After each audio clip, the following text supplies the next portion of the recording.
হয়ে গেছে যেখানে আগের মানুষরা, আমরা যখন গল্প উপন্যাস পড়তাম আমরা গ্রামের কথা পড়তাম, এখন যখন গল্প উপন্যাসে পড়ি সেখানে গ্রামের কথা নেই, আমাদের মধ্যে কিছু আরবান শহুরের মানুষের জীবনের কথা থাকে।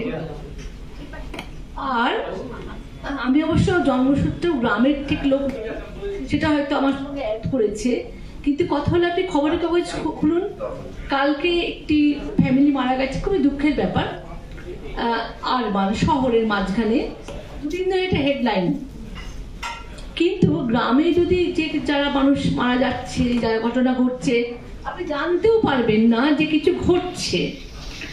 তো গ্রামের ভালো আছে, গ্রামের কথা আমরা জানি না, গ্রামের মানুষের মনের কথা আরো কঠিন। সেই কঠিন কাজটা আমার সঙ্গে যারা বলবেন তারা চেষ্টা করবেন, যতখানি পারবেন করবেন। কিন্তু আমাদের মনে রাখতে হবে আমাদের 65% মানুষ তো গ্রামীণ মানুষ, তাদের বাদ দিয়ে কিচ্ছু আমরা এগোতেও পারবো না, আমরা চলতেই পারবো না। কাল কি হবে আমরা জানি না, যদি না আমরা গ্রামের মানুষের চিন্তাটা জানতে পারি। ফলে এদিক দিয়ে এটা এই আলোচনাটার কথা এসে আমার একটু নজর খুলে গেল নিজের অজ্ঞানতার অন্ধকার কত গভীর সেটার দিকে। তবে